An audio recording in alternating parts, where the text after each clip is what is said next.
Welcome to Saturday Talks. I am Shweta Jain, co-founder and CEO of Senora Advisors. Let me give you a brief of what we do. So Senora is a boutique investment advisory firm registered under SEBI as an RIA. We deal with only direct equities and cater to HNI, super HNI categories of clients. So today is a second session of Saturday Talks. The objective of these sessions is just to discuss topics that could impact the financial health of our investor community. The last session that we did was on inflation, which is a current topic that's impacting consumerism in general, I would say. And today's session is on decrypting blockchains and cryptos. Now, crypto again has been in news since quite some time, because bitcoins we've seen that crossing $60,000 and crashing to less than $20,000. We've heard about exchanges defaulting on cryptocurrencies.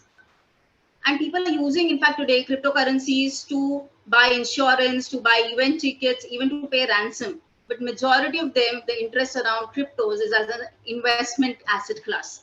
But we hardly know what crypto is. So from that perspective, we want to have this session with our esteemed panelists here who are from the crypto world themselves. Let me introduce them. We have Mr. Ajit Khurana, sir. Good morning, sir. A man with many hats. Pardon me, sir, I'm just naming a few here. He was the former head of the blockchain and the cryptocurrency committee, which was India's foremost industry body into cryptocurrencies. He's an author, a TEDx speaker, an angel investor, and a serial entrepreneur, if I may term so. He's working on his third startup, which is into crypto world himself. He'll talk about the investments and the future of cryptocurrencies with respect to India specifically. Then we have Mr. Jay Kawate with us. He's a mechanical engineer and has worked in Cummins for almost 14 years. In his current role as the CEO of Mystic Mining, he deals with daily operations of mining of cryptos, hardware production, hosting data centers, even for other crypto miners. So he will talk about the blockchain technology and how mining plays an important role in the entire blockchain technology, how crypto is important for blockchain technology. Last but not the least, we have with us Anant Tapadia. He was into BPM and IT consulting for many years. Hi. And this was before the crypto bug bit him around 2015, if I'm not wrong. He started his own Hexa wallets in 2018. Now, this is a non-custodial Bitcoin wallets, basically for people like us, you and me, Kavita, and the audience in general here, who wants to explore cryptocurrencies. So this is a platform where we people can go and, explore what cryptocurrencies are. He will take us through Bitcoin as a monetary asset today and how wallets play an important role in the entire ecosystem. All the panelists, before we open the floor for discussion, I would just like to inform the audience here that they can post their questions in the Q&A tab. All the questions will be taken up later in the hour after the discussion ends by my friend Kavita Menon here. She herself is a SEBI registered RIA and deals with asset allocation for her set of HNA clients. Over to you, Kavita. Thank you, Shweta, and I'm so excited to be here in the midst of actual... Kavita, a bit louder, please. Okay, I'm sorry. Is this better? I think I take the yes. Closer. Yeah, so this is very exciting that for the first time I'm talking to people from the industry. Otherwise, we are always speaking at investment forums only, and everyone is giving their yarn about currency without actually, we're not really talking about what really is going on in this sector. Jay, you are in mining. My first question to you. What is mining? Is it something that requires an amazing amount of scale? Do you need a lot of equipment and hardware? And is it very complicated? And why is this mining such an important function in the cryptocurrency ecosystem? So cryptocurrencies by design, or if we look at the 2008 Satoshi Nakamoto's PDF paper that he published, which actually kicked off the real implementation of blockchain that resulted in having cryptocurrencies. Cryptocurrency, it's basically decentralization form of currency. There is no central bank. There is no central ledger that anybody monitors.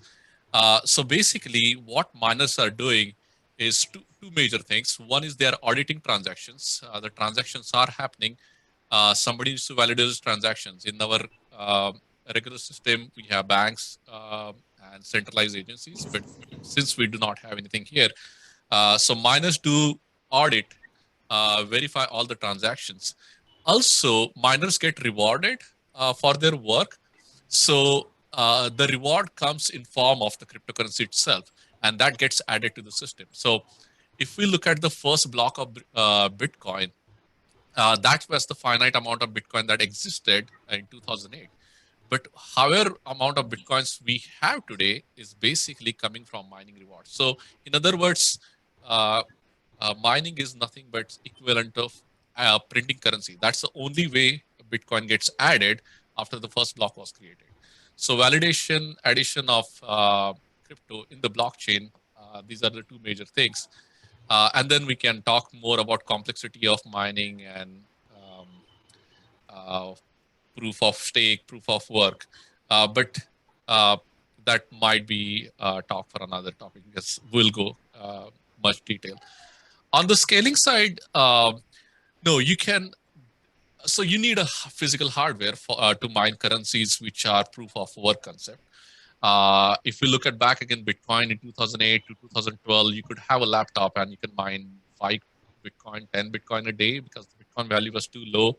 And mining, the Bitcoin by design was set so that a block is validated in roughly around 10 minutes. In long 2010, there were not enough miners. There were not enough miners competing to solve a block. So the difficulty of the network was really, really low, which means that you don't need a crazy hardware to mine Bitcoin. As it get more and more lucrative, the price went up, more people joined, the network hash rate increased. That also becomes so. So the difficulty for solving the block is still around 10 minutes, which also so the time required to solve a block is still around 10 minutes. That also means with that much hardware added right now, the difficulty is crazy high. So now you cannot mine with the laptop. You can technically mine with the laptop, but your value will be so low that you will be spending more in the energy using a laptop. So you need a specialized hardware. Yeah, you can mine with any hardware, but you will not be able to mine efficiently. So to mine efficiently and actually make profit out of it or get rewarded while not spending enough energy, then you need a specialized hardware for mining Bitcoin, or you don't need specialized hardware to mine coins like Ethereum and Monero, but you need graphics cards. So graphics cards are fairly common. It's very common rendering, gaming application. Most of those PCs will have, and all they are doing is basically crunching numbers, solving a puzzle. So is it it has to be lucrative because the number of miners has exponentially risen in the last decade. But with we have so many new blockchains appearing. Bitcoin is the oldest, but there have been like a whole number of blockchains that have been introduced in the last couple of years. So is mining as lucrative for these blockchains as well, or is it is still Bitcoin and Ether that pays? So there are resources like I'll just pick one, whattomine.com, which actually, if you just go there and see, it shows you what are today's most profitable to mine coins. And even though Bitcoin and Ethereum have been, majority of the time, they have been the most profitable ones, Bitcoin decided to accept ASIC hardware, which is even specialized form of hardware that mines Bitcoin. So now, either when you have ASICs, you go on mine Bitcoin, and there are a few more currencies. But if you have graphics card, you suddenly have multiple currencies that you can mine. There is Monero, there is Ethereum, there is Raven, and there is whole talk of right now that Ethereum is planning to move to proof of stake, which means Ethereum might not be hardware mineable in the future. And when that happens, all the miners have to look forward to the next coin they can mine. So yes, as of now, there are multiple coins, but from a miner's perspective, if your hardware makes the maximum amount of profit mining Ethereum, you will mine Ethereum. Even though your belief could be in Monero, your belief could be in Raven, you can always convert your mined Ethereums into Raven if you believe in that coin. But as a miner, it does not matter what project you believe in. You basically see what is the most profitable coin today, you mine, and then at the end of the day, you decide whether you want to hold your rewards in dollar, whether you want to hold in Ethereum, or you want to switch it to another currency. So Jay, is there a limit to what a person can mine any of the coins? Each blockchain comes with its own algorithm, and so the algorithm is designed. So an algorithm kind of dictates what kind of hardware it needs. So I have graphics card. I can mine Bitcoin, but I'm not able to compete somebody who is using a Bitcoin ASIC. He might be putting a lot lower amount in that buying an ASIC, and I could be having like $1 million of graphics cards, but I won't be able to compete. At the same time, there are cryptocurrencies which let you mine using phone. There are proof of storage cryptocurrencies which lets you, like Chia coin, that lets you mine using free hard drive space you have. So yeah, there are currencies designed on what hardware you need to mine. Some say like, okay, graphics cards are very specific. Not everybody has access to graphics card, which is somewhat true. If you're in United States or even Canada, you have easier access of graphics cards. In India, you do not have direct chain. You will always have the graphics price inflated. So the whole concept of decentralization is not still 100% implemented if you are looking at a hardware that is not commonly available. So there will be always new currencies coming in which are trying to see how it is, and they will advertise like we are truly decentralized because you can mine using a phone, because now the whole world has phone and has access. So there are pros and cons on whether it's good to mine, what is the security, how much stable that coin will be. And again, longer discussion. But yeah, in the short summary, yeah, you can mine using lots of hardware, but usually the algorithm dictates what hardware will be efficient. There are, if I can interject, there are also Yeah, blockchains sure. probably which are basically validator led. So there's no mining there. It's more like proof of stake. So there would be no mining per se there, but basically people who have stake will be able to say, okay, this transaction is valid or not valid. So you can't really go in there. That's not really a permissionless blockchain. But Anand, in these cases, then what is the incentive to the people who are validating transactions if they're not going to get new coins? Then what is the No, how are you they can rewarded? validate and get new coins as well. So mining is a different concept and validating is a different concept. Validating, the concept differs because you are assigned as a validator. So it's I by see. definition a permission and therefore a lower security and almost a worthless blockchain. Because there's no point of you're just recreating the whole stuff again. And I see Ajit smiling, but he knows where I'm going. So when it's about validators, it's basically a recreating the same system you have today. It's not global, it's not permissionless. But why people do that? Why blockchains do that? Because validators have a lot to gain, and they can keep all the coins. They can say, okay, you know what, this is not valid, this is valid. So they have all the power. So there are like 21,000 coins, right? You have to be really careful about what makes sense and what doesn't make sense.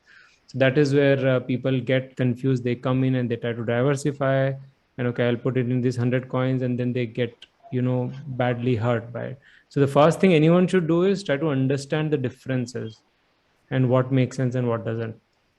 So Anand, now most people who invest in India in cryptocurrencies have done so via exchanges like WazirX and Binance, etc. And we are aware you are somebody from the wallet space, so I'll ask you. For us, wallet यानी कि Paytm का wallet होता है या जो जेब में रखते हैं, right?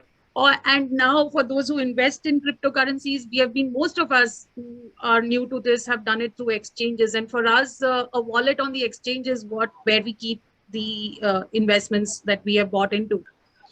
Is this the wallet that, how safe are these wallets? Because you've heard of entire exchanges folding up now, so Yeah. what happens to so our recently it's been going on for a while, and people thought that this time the institutions are there and the big players are there.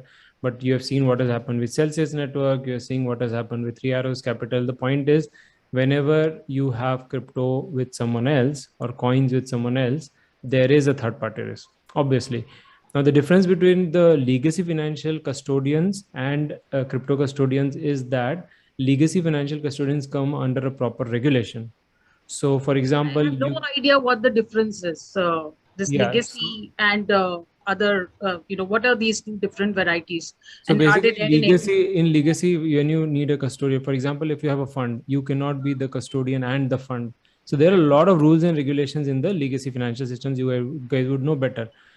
In crypto, because it is worldwide, there's no regulation around who can do what. It's coming in place. FATFA is putting in a lot of things in place, but because there is no regulation, people are just bypassing it and finding out loopholes.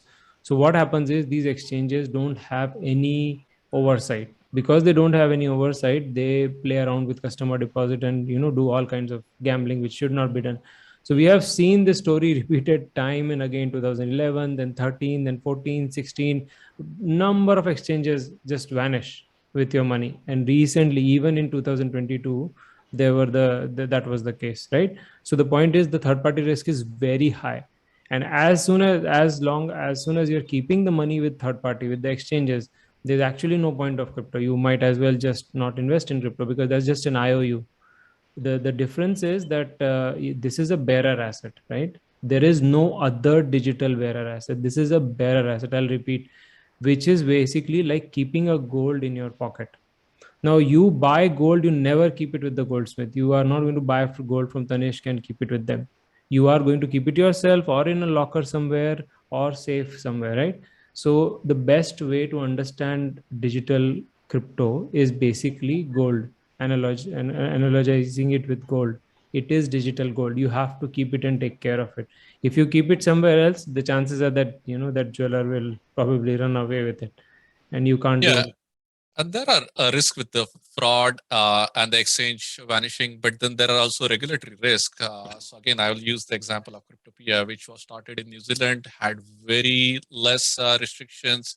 The regulations were not in place, and it grew to be one of the biggest exchange back in the day, and it shut down. And yeah, the Cryptopia did not try to make any fraud, but they could not handle all the government regulations that were put in place, and they had to shut down. And almost same thing happened. People lost their crypto, and 4 or 5 years later, we are still fighting to get it back. But yeah, there is the whole regulation risk because the market is still new, regulations are not in place. So yeah, as you said, like there is a huge risk in the third Yeah. party. But not to scare anyone off, so there were risks. These things are there, but even the self-custody tools, like what we do or what a lot of people do, have improved so much that it is way easier to do it yourself. It's way easier to just download an app and start using it. You don't really need to keep it with someone. And if you are keeping it with someone, fair, you might want to keep it with someone because you want to sell it quickly or whatever. Make sure it is a properly regulated exchange. Don't go for the cheapest, and don't go for a coin that is like no one has heard of. So yeah, do a little bit of research, maybe 1 hour of reading before doing anything. So Anand, please advise us on this. So if I had to keep my crypto assets completely safe, what are the best ways to do it? Let's say I bought it from an exchange, or I bought it from whatever, from you, from anybody. How do I store it in a fashion that is durable and safe? See, basically, there's no one size fits all. I cannot tell you what is the best security model for you. For example, I can't tell you what the password you should keep. If you keep a very complicated password, maybe you will forget it. If you keep a very simple password, maybe someone will guess it. So security is something that you have to do it yourself. I mean, you have to understand what you want to do. But there is no harm in buying on a decent exchange a small amount of money, keeping it there for a while you learn a little bit more about it, and then you bear that asset, you hold that asset yourself. Being in this industry for 6 years, I'm obviously going to advise you try to self custody, but I understand people are new. When I got in, I didn't really like self custody it right away, because at that time tools were really bad. But now all the wallets, self custody wallets, are like email apps. You just download them, start using them. There's no hurdle. It is just our mindset. We are always used to accounts, keeping it with someone, trusting someone. We run away from self responsibility. But if you imagine gold, that is the best way to treat your crypto or Bitcoin. Anand, there are these hardware available, ledger wallets they're called, and Amazon search will give you like an umpteen number of options.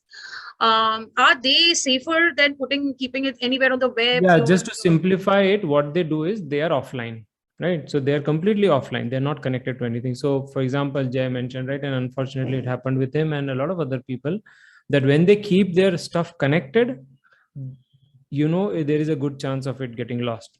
Again, analogizing it to gold, you will not probably keep a gold on a square, right, or on in public. You will try to keep it offline, so to say, not like connected to stuff. So what these hardware wallet gives you, they're like 2FA tokens which you get from your bank. They're very easy to use. They're not difficult. Don't run away from them. They're much easier to use than your some of your mobile apps. So it's just like a 2FA token, and you keep the coins in that and just store it safely. So they're offline. So that's the benefit of them. Basically, Anand, sorry, but is it like a pen drive or an Yeah, external yeah, hard yeah, drive? that's actually the word I was looking for. It is basically a USB drive, honestly. It is just a storage. There's nothing else. But they did that storage is in such a way that is much more secure. Some are NFC enabled, some are QR code enabled. So you can't just plug it in and get virus on there. So it is a So very, very secure USB. as a miner, I'll give you, so the answer is again, everybody's risk tolerance. So there are all these ways, but that doesn't make it too complicated. It's just what ways work with you. And the same Yeah. gold analogy. Where do you store your gold? Are you going to put it in the showcase? You're going to wear it on you all the time, or some people keep it in the bank. It's somewhat similar. So for example, I'm a miner. I do generate lots of mining rewards. I have really small amount on the exchange, which I play where I need to exchange to pay the power bills and everything. Then I have something directly on the blockchain, which is in my custody. But when I hit a certain threshold where I start to feel the risk, then I move to the offline. So when I move it offline, all I do is basically I plug my Ledger Nano, that's one example, connect it.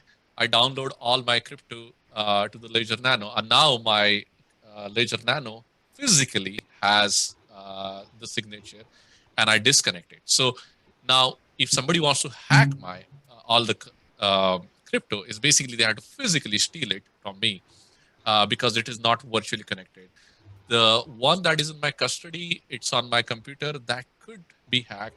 The one that is on the exchange, that could be hacked. So it's my risk tolerance at what level I move it to the hardware wallet. And somebody who might have a different risk tolerance, he might not need the hardware offline wallet. He might just have a better security with his computer. So everybody's example is going to be different, and there are solutions. And again, this is not to complicate or scare people. It just look at the gold analogy. It's not going to be same for everyone. So now my next question to Ajit, the part I'm waiting for. I'm an investment advisor. So I keep getting a lot of queries from investors, about crypto assets. And they're so excited about those huge stories of big money created in crypto investments, NFTs, board pandas, you name it, what. So, but the concept they like is of the money that is being created, but the understanding of the investments are very limited. So Ajit, tell me what is it that you're finding exciting in this space, and how do you see it in the coming few years from now? I understand the crypto assets are doing great right now, but most investors in them are here for the long haul. So what do you see in the next few years for investors in this asset class? So first, I must tell you that I heard the answers of Anant as well as Jay. So, this is not a criticism of either of you, but I must say I found your answers very complex. So I understand why you didn't find it complex, because you do it on a daily basis. But I'm thinking that if somebody does not really know crypto, then the kind of words I heard were like enough to scare somebody off. Right? But having said that, I will actually take the completely opposite approach. If you'll allow me, I'll take a very pedestrian approach.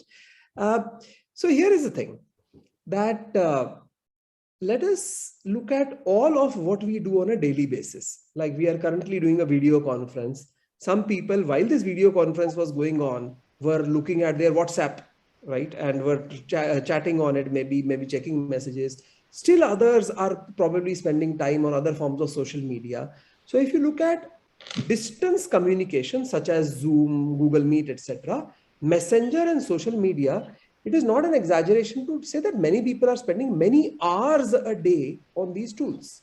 There's no doubt about it, especially with work from home and study from home, etc. These things have become a part of our life, right?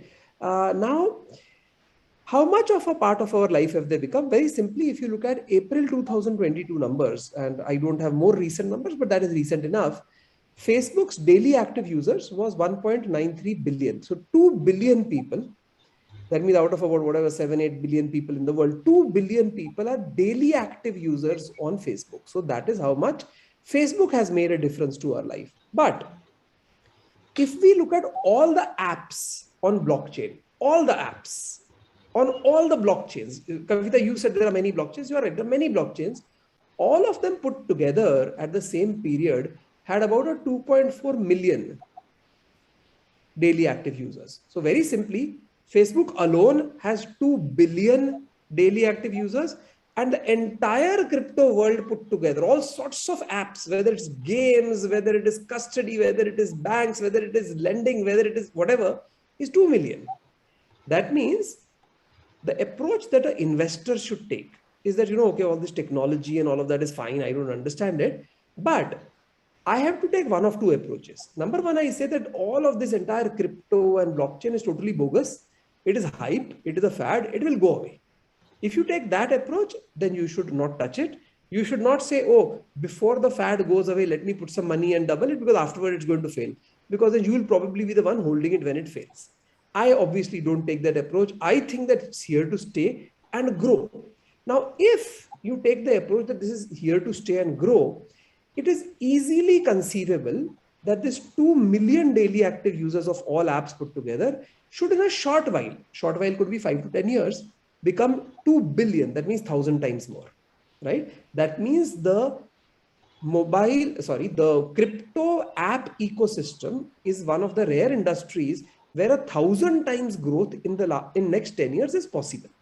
And for those of you who wonder, hold on, what, that is too much of an exaggeration? Well, there have been several industries in the last 2-3 decades which have grown 1,000 times in 10 years. Social media is one such industry. Mobile gaming is one such industry.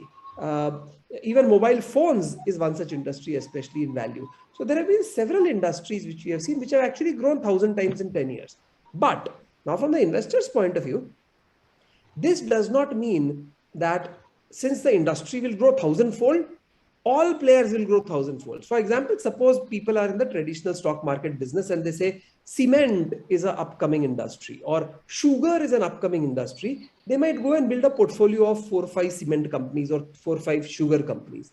That approach will not work in a tech space. The reason is that as e-commerce grew 1,000 times in a decade, as social media grew 1,000 times in a decade, the fact is that most players in that industry died.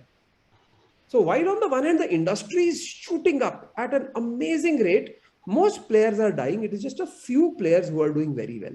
I expect the same thing to happen in this tech space also. So then how do you find out who are the next Google, Facebook, Netflix, Apple, Amazon, Tesla? Who are the next ones in this space? Obviously not an easy task. So you have 2 fundamental approaches that people take. One is people do research. They will try to study it. They will try to listen to podcasts. They'll try to listen to the founders, etc. and say, I think this will win, which is what I like to call divine insight method. It is like when Infosys came up with its IPO in 1993, the IPO was undersubscribed. But for the decade after that, at least for the 5-6 years after that, Infosys was one of the best performing stocks in the world. Though its IPO was undersubscribed, right? It had to go back to its underwriters. What I'm trying to say is that a lot of people in the stock market and hence in the crypto market think that they have some ability to forecast the future. The reality is that while some of us on some occasions may manage such a thing, most of us, actually none of us have that ability. If we don't have that ability, what do? We can give it to other experts. Like in the stock market, we give it to mutual funds. Similar opportunities might be available here. But actually, if you see that though in a country like India, most equity-based mutual funds have generated an alpha over the market, unlike in the US where most equity-based mutual funds have on an average not generated an alpha over the equity markets. But this alpha is not as much as it pleases people in the market. People want that extraordinary return. So what some of these people will do is use option number 2. which everybody will say is a bad option, but everybody will do, which is called spray and pray, which means I'm telling you, so right now Anand said that, blockchains which use validators are useless. So for example, one of them would be Polygon, right? Coincidentally, I'm an advisor to Polygon, which is why, Anand, I was smiling when you said that. But somebody says, Polygon is great, it is the future, let me buy Polygon. 4 days later, they hear of something else, they go and buy some of that. And when years pass, as your own customers, Kavita would have seen, that if now we look at the demat account of your customers, there'll be like probably dozens, sometimes hundreds, not literally 100, but let's say over 100 scripts, though not of them are of great value, but at the time they were being purchased, they were considered to be of great value. So suddenly you collect all of this kachra, if I may say so. And frankly, that was not the good portfolio design, except that when you were doing one stock at a time, you were not thinking about this. So a lot of people in crypto are also doing that, though they may have a majority of their assets in a few tokens, pretty much like they may have majority of equity in their few tokens. So this is the second method. I personally don't think I have divine insight. I don't like spray and pray because in crypto, a lot of tokens actually literally fail. It's like buying very, very, very thinly traded penny stock on the stock market, right? A lot of them become that way. That means after a while, suddenly nobody's trading them anymore. Then you realize they're completely operator driven. And only when the operator will do something about it will something. So we do have a lot of that in the crypto space. Best to stay away from that, because just like in operator driven stock, only the operator makes money. Similar things are here, that if you are going to play in a space where it's very thinly traded and it's primarily held by few people, you are not going to make money. So what do? I have told you what not to do. Well, it depends. If you're a common retail customer, I would say that the starting point is to look at only the headline stocks. For example, today, suppose somebody were entering the stock market and does not want to take your advice and invest in mutual funds. Say, no, I want to invest in stocks. And let's say my son, who is like 22 years old, just completed engineering, wants to say, I want to invest in stock market. And I have just like 20,000 rupees. So I would say, okay, buy HDFC Bank, buy Larsen and Toubro, buy Nestle, buy Asian Paints, buy some of the bigger ones, which are usually very expensive in terms of valuation, but at least they are not likely to go down to zero. Somebody might even say ITC, which I would probably not say, because ITC has done different things to different people's portfolio. But having said that, that is a good way to start, that you look at some of the blue chip or headline stocks. Likewise, you would probably buy Bitcoin and Ethereum. You probably do Cardano, Solana, Avalanche, a few of these other big ones, and stop there and try to understand what is going on. It is very easy for a person like me to say that, hey, before buying, do your research. Yeah, of course, everybody agrees with that. But what does this research mean? What am I researching? Right? Especially because in a stock market situation, and this is the last part of this answer. Suppose you are a shareholder in a company and the company is doing well. What does doing well mean? Generating a lot of revenues and profits.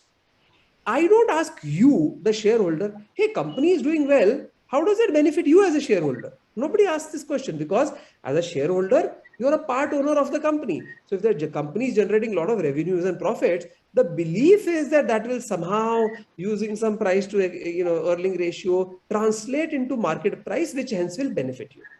Interestingly, in tokens, that is not necessarily the case. It is conceivable, and I have seen it in many cases, where the token, the business enterprise is doing very well.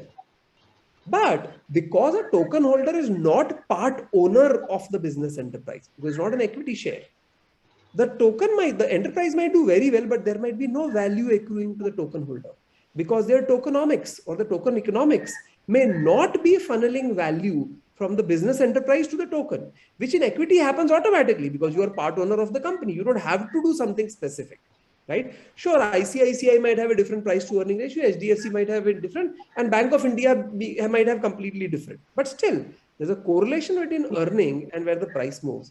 In tokens, there is a lesser correlation, or there may be no correlation if the tokenomics are not designed well.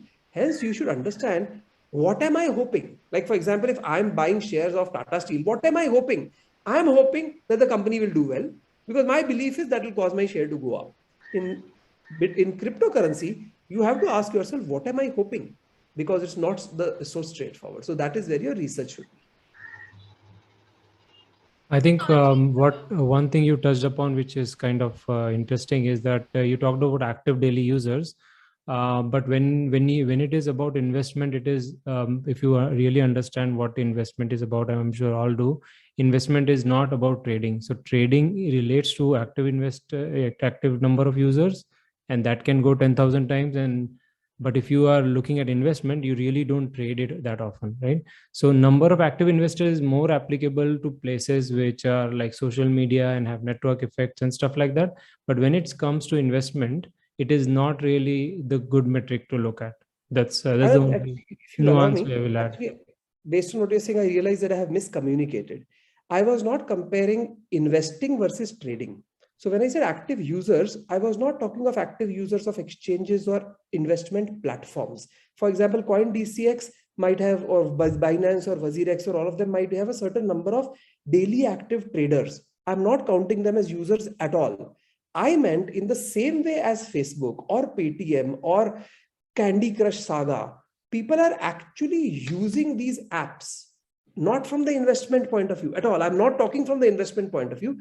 I'm talking of people actually using apps for some purpose for which the app was made. For example, just like there are mobile games on your mobile phone, there are blockchain-based games. So people who are playing the game, I'm calling as an active user. This has nothing to do with investment activity. Likewise, we have Facebook, Twitter, LinkedIn, Instagram, etc., which are the traditional social media. Likewise, there are social media apps on the blockchain. This has nothing to do with investment. People who are using blockchain-based social media, blockchain-based usable apps. Yeah, I get that, Ajit. I got let that. me just, if you don't mind, let me just complete. Yeah, sure. I'm saying that when this sector, like for example, if Facebook had 2 million versus 2 billion users, regardless of the fact that none of them are investors in Facebook, the value of the enterprise is more when there are more users. Likewise, the value of all enterprises put together, I'm talking of the blockchain space, will increase when more people start using it. Now, this may not lead to value to the user. Like, for example, Facebook grows as a company. I, as a user of Facebook, am making no money. Maybe the investors are making money or losing money. So I think that the reality, in my opinion, and your belief can be different, the reality of an industry is going to be based on how useful that industry is. The investors will come and go. That is besides the point. But if people are actually using apps, for example, 20 years ago, there was hardly any usage of social media. 10 years ago, much more. Today, much more. That is when the social media industry becomes a valuable industry. So I always correlate it to usage. Yeah, so usage is the part which really I'm questioning whether usage, what will happen if we say this, people will go away and research on the coin which are most active. And there is wash trading, there kind of, if you look at BSV, so there are so many activities out there, it doesn't really relate to the value of the network at all. So correlating active usage to the value of a network has been disproven a number of times with the FAT protocol thesis and BSVs of the world and people who can do zero fee stuff which has no value, and then it goes down. So what I'm trying to say is usage in this space, and actually you are then you are actually taking this analogy of 10,000 times more usage and then saying therefore the value will increase and therefore we should invest in that, right? So you are connecting investing with the valuation with the active users. I'm just trying to highlight. Let me complete, Ajit, now. Let me complete, Ajit, now. I'm not saying that at all. Yeah, fine. Let me complete. So what I'm just trying to say is, do not think about active usage and investment together. If you actively invest in something, if it is meant to be used on an active basis, then it has value. Let's say I use copper much more in my life, but I don't use gold that much more in my life, but gold has more value, right? I use, aluminum every day in my life. I'm just trying to highlight is that understand the difference between usage and value over here. They're not directly correlated. Don't go and buy a coin which has the most usage and has the most number of dApps out there. I gave you a very good example of precious metal. There's only one metal that every central bank holds. It's just gold. They don't hold aluminum. They don't hold copper and nothing. While the usage of all of these is 100 times more. I'm just trying to highlight a point. Maybe you have not communicated that, Rajit, but I'm just trying to say that, people listening, don't relate usage in this industry. Don't relate usage with the value. That's all. Maybe you are saying the same thing.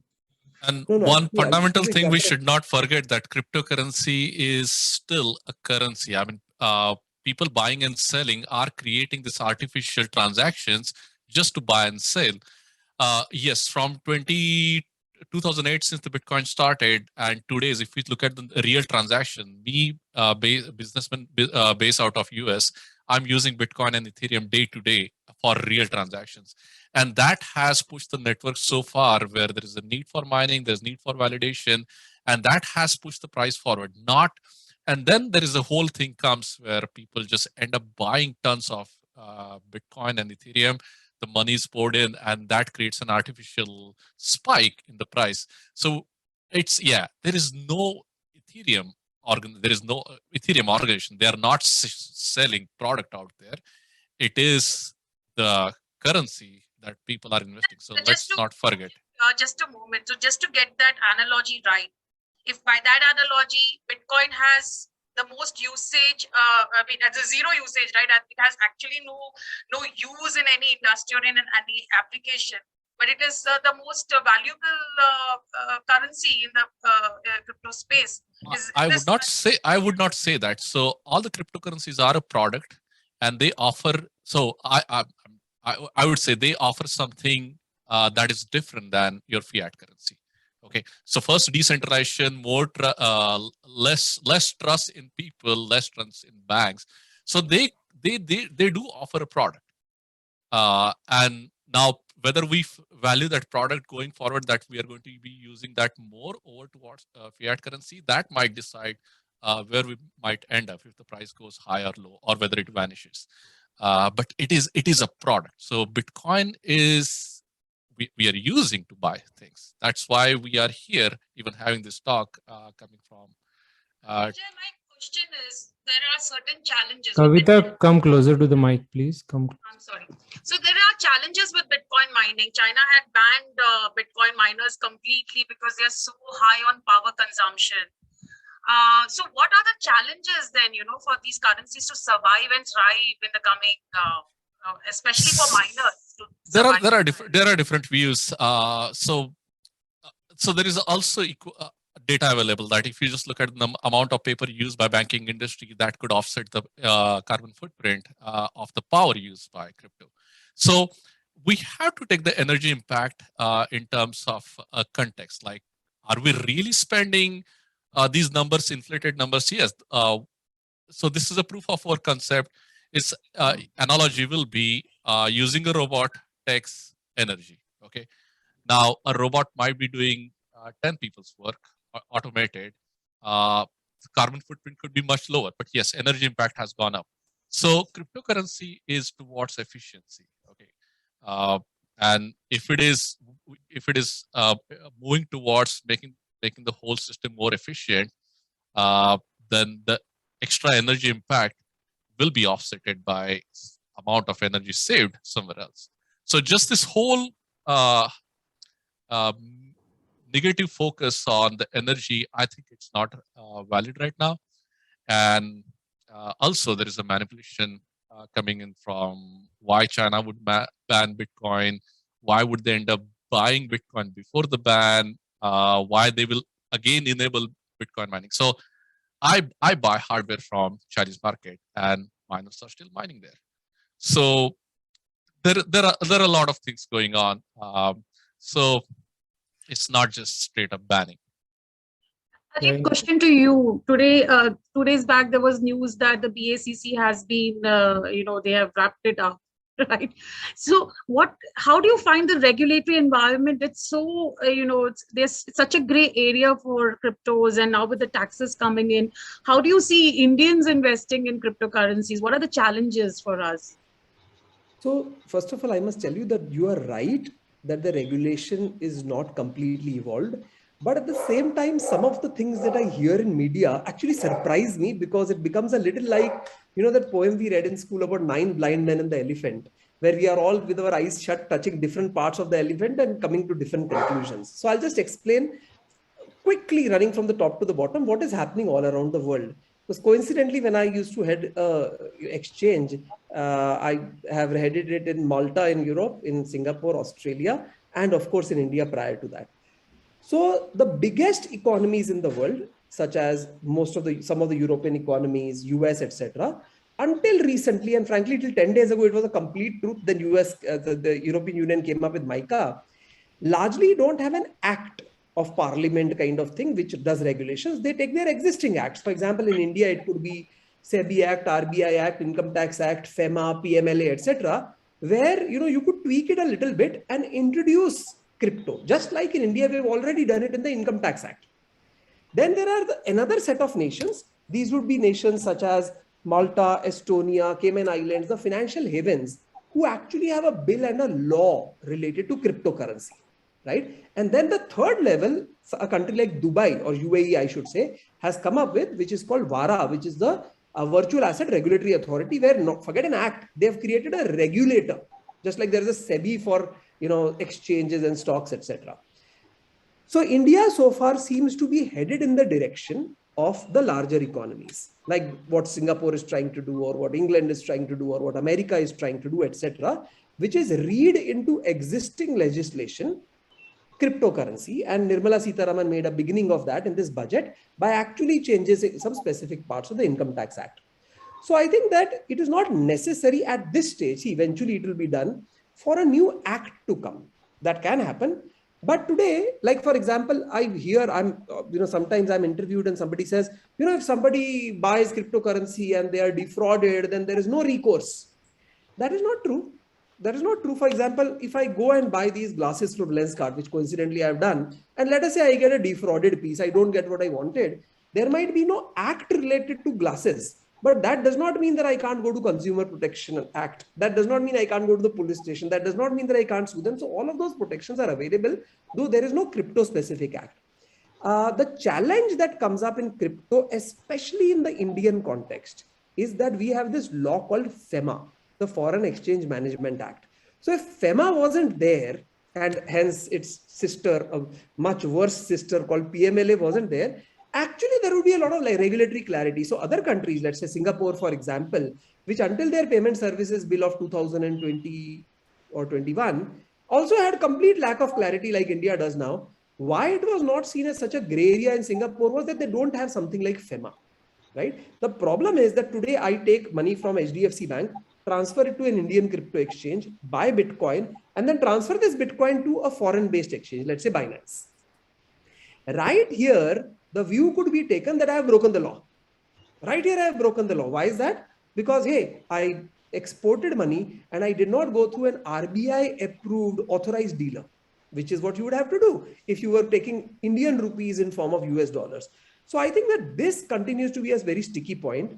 And there have to be only two approaches in India. One approach is that you say, because for example, a lot of us have filed RTI with the Reserve Bank of India, and our Reserve Bank of India clearly said that it does not regard cryptocurrency as currency or foreign currency, right? So that actually reduces the hold of FEMA onto cryptocurrency. Reduces because FEMA also covers assets, not just currencies, right? But still, if it was a foreign currency, then it would be completely different. Like a US dollar and Bitcoin were considered as the same thing, which is not the case. Second thing is that the government, to expect the government to act favorably towards cryptocurrency, much more favorably than it does towards other aspects, I think is too far-fetched in the current Indian context. The 30% tax, while of course people are hating the fact that it is a flat rate and hence affects the people who are not paying 30% tax. Like I'm already paying 30% tax. So they're thinking 30% tax for me in this, no problem. It is the same taxation for me. The TDS is quite a killer because though, it is a 1% TDS, but if you look at the fact that cryptocurrency markets have a close to 90 plus, as in I would even say 99% trading volume. This, by the way, is not different than stock markets, which might have a 95% trading volume as opposed to investing volume. Now, if at every transaction you're going to take 1% away from the whole transaction volume, frankly, you can't do trading this way. There were people who would buy and sell like dozens of times in a day, at least dozens of times in a month. Now that is impossible to do. So this TDS has come and killed volumes. And the problem with killed volumes is this, that when it is a very widely trading script such as Bitcoin or Ethereum, it is okay. Again, it's not good, but it is okay. But if you look at other scripts, which anyway had low volume, and now you have removed 90% more from it because the trading volume is gone, frankly, the price slippage, that means when you buy, price goes up, sell, price goes down, increases quite a lot, and thereby the market itself becomes inefficient. So this is where India is currently reeling. The fact that you cannot set off trading profits against trading losses is unthinkable, but that is also the current truth. right? So these two things that I said, which is the 1% TDS and the non-set-offable of loss against profit, it is going to kill the Indian industry. And then probably after you kill the golden goose, then you decide to support it. I think that is where we are headed. So And you most want to know about likely, BSEC, I can tell you about that, but yeah. it looks like most investors would prefer to transfer funds outside via LRS and all their crypto buying outside the country. That's where this is headed. Because it's easier. It's much easier to do it in dollars outside the country than do it all here. And of course, it's not like you're evading taxes. But you will be surprised, Ajit, that many banks, the moment you tell them under your LRS Form A2 that you are going to invest in crypto assets, they have a problem. HDFC Bank actually did not let us do the transfer because they said we won't allow it. No, interestingly, what you do is today, since LRS, that is remittances abroad, can be done on net banking, you don't have to go to the branch. Whenever you are going through any form of remittance, whether it's NEFT or LRS, there's usually a terms and conditions. So whether it's HDFC Bank or even DBS Bank, which is a Singapore-based bank, or any of these banks, you click the terms and conditions. There is a term which says that you cannot do this remittance for the purpose of cryptocurrency. It is written. So it is not just that it is frowned upon, it is as per the rules. Now, the interesting part is that I have asked many banks, where did this rule come from? Because your words are the same as that bank and as that bank. Did RBI give you this? Because why are you all using the same words? So RBI is very clear saying we didn't do it, right? But it is quite a coincidence that all of them have the same wordings in the terms and conditions. So you're like, something is going on here where the official position and the practical position is not the same. So if you want to do LRS, what people are doing today is that they're transferring to their own bank account abroad.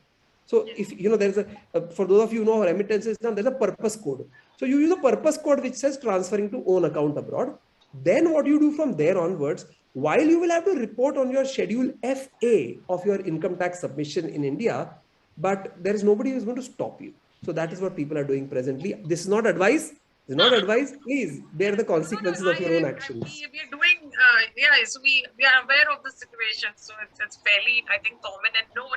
Because as far as the so-called RBI rule was concerned, I had a big problem trying to get this so-called rule out and figured that this is not a rule, it's an unwritten rule. And the banks are decided that they will write it anyways in their terms and conditions.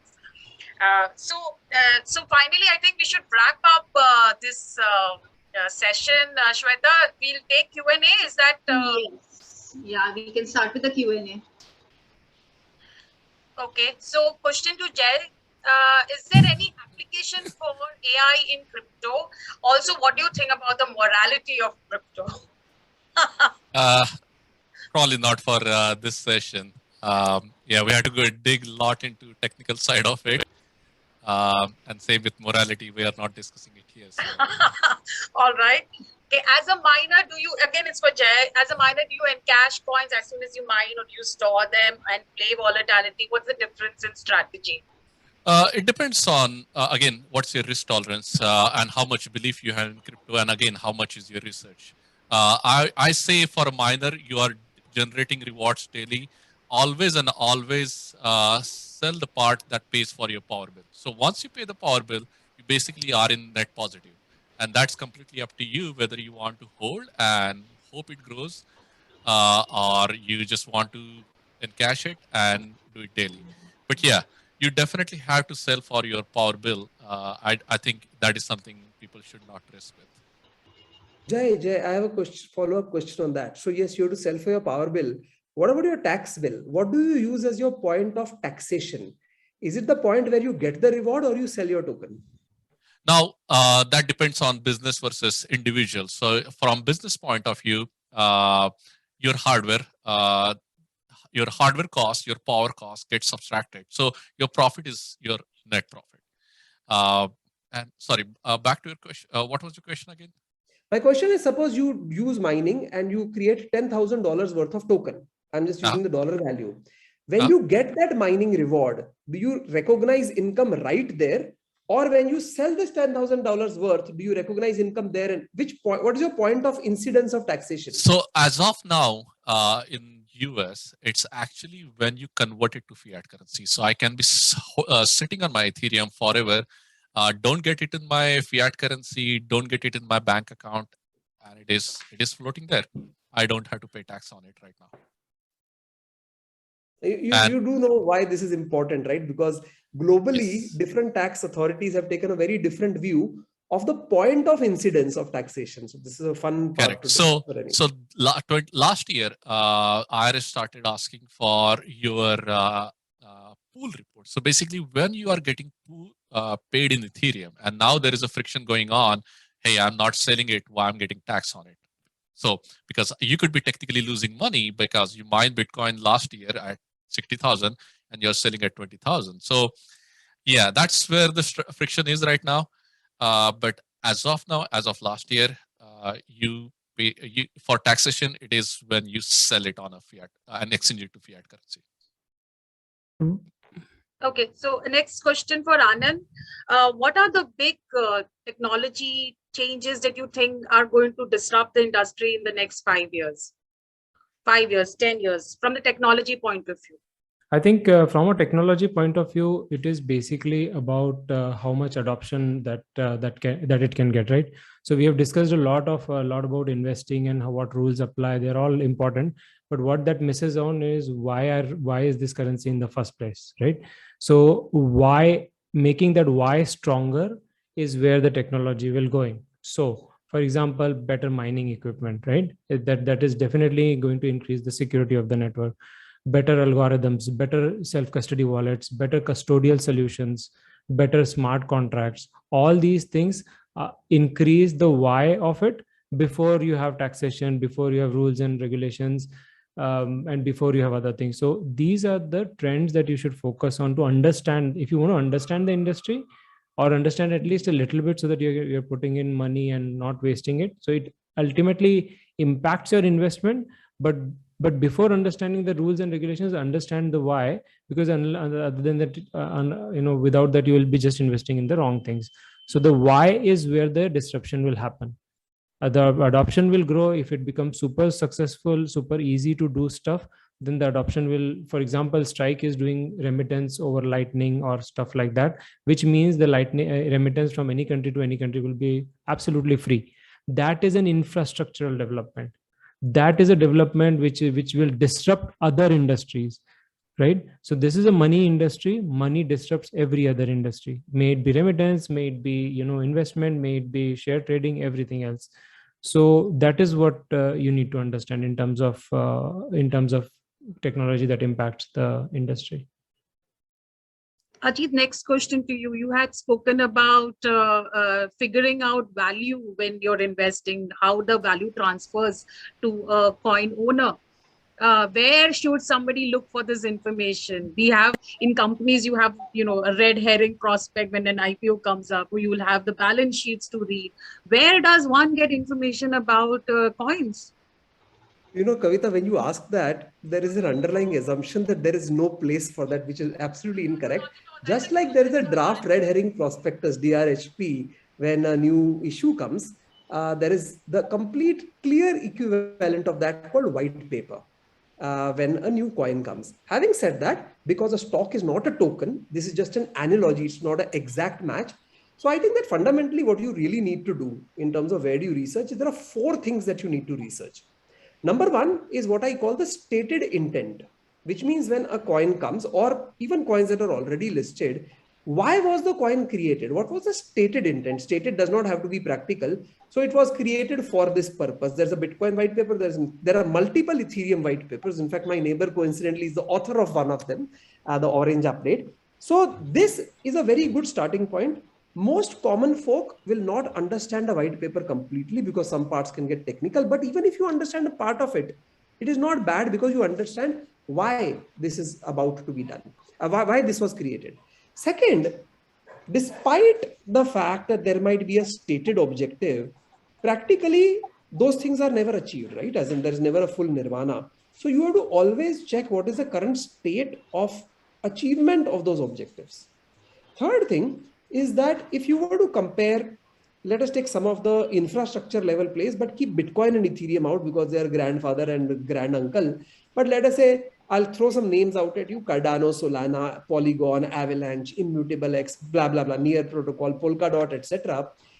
You want to see Are they being used? Are people building on it? Are people really using it? I think that presents a very interesting dimension, one of the 4 dimensions of it, and to see how it is being used. Now, there is no 1:1 correspondence. For example, Cardano, which is regarded as very popular, has relatively minuscule usage compared to some others. Let us say Solana, or compared to some others like Polygon, which has far more usage than any of the others. Some people would say Polygon has more usage even than Ethereum. Debatable. So the community that is created, I think, is very important. And I think that the one that I look at most is how this entire ecosystem is developing. For example, there is people who are just swearing by Bitcoin. These are the Bitcoiners or Bitcoin maximalists who don't want to see beyond that. There are others who say that, frankly, Ethereum is everything. What is the reason? The Bitcoin maximalists love it because of the fact that it was the first one to do it. It actually takes a very conservative approach, even though it is not as flexible as Ethereum. The people who follow Ethereum love it because of the fact that it has the largest development community, and hence probably that is why most NFTs today are on Ethereum, though others are catching up, etc. If you do all of these things, frankly, what you have done compared to a stock market would be called fundamental analysis. Namely, you have probably tried to assess the future or the worth of this underlying technology. You have still not done enough to, let us say, time the market. For example, I like HDFC Bank, the stock. That doesn't mean it's always a good thing to buy, right? As in, there might be times that are better. So in terms of actually timing the market, which of course is fraught with risk, no financial advice there, that is a completely different story. And because most of us are not able to do it, that same SIP sahi hai kind of thing that mutual funds have said, which is basically an averaging strategies by putting equal amounts of time over time, would be probably the advice I would give people, even in cryptocurrency. I think what I'd like to add here is that the why part that Ajit spoke about is very important, but not just the why of that coin. If you see the flying industry or any industry, why did that industry start in the first place? What is the use case it is trying to solve? So flying industry is trying to solve the use case of getting people from one place to another, not using the roads, going directly from A to B. So you have to first ask her, what is this industry is trying to solve? Is it just like a casino going here and there? Or what is the use case? Why was this industry born in the first place? And there have been much more coins before Bitcoin also, right? Which did not work and all that. So there is a lot going on there.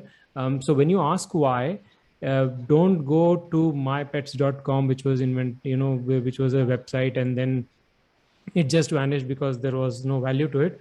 If you try to understand what the industry is trying to solve, then you can connect it to the coins. Okay, now the industry is trying to solve this use case, or these use cases. Does this make sense, or is it just marketing gimmick? Then you look at that particular coin specifically. But that one point I will add is, what is the real world use case this industry is trying to solve? Try to understand that. It's a very like a real example for this, explaining people. So let's say I have a friend right now here in the US, flies to China, gets his wallets get stolen. He does not access to bank account, and he asked me to send him $1,000 from US to China. Like as of now, today, the first thing I will do is send him Bitcoin. The reason being, it goes there fastest. It does not charge me crazy amount of fees because some of the banks, they will use the middle banks.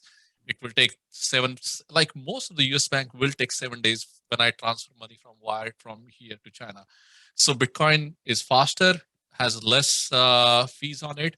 And as of today, he can be, my friend can be using it day to day, and he can use it as a currency. So it's a product that brings, that solves a problem. Now this is just one example. So there is double spending problem, there is overspending problem, there are bank fees. We can talk about what problems it's solving, but yeah, it is solving certain problems, and that is something you need to. What is the use case like going forward? Is the current currency, is it just going to be as efficient when we are moving towards complete digital? Now your food will be delivered by car, your grocery will be picked up by car, your kids will be dropped to school by car.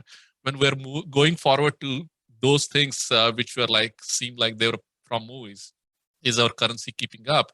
And that's why cryptocurrency brings in something, digital signature, security, protection against hacking, and all those things. So there are so many things that people still don't understand when the whole focus is on if I invest in Bitcoin, whether my money will grow.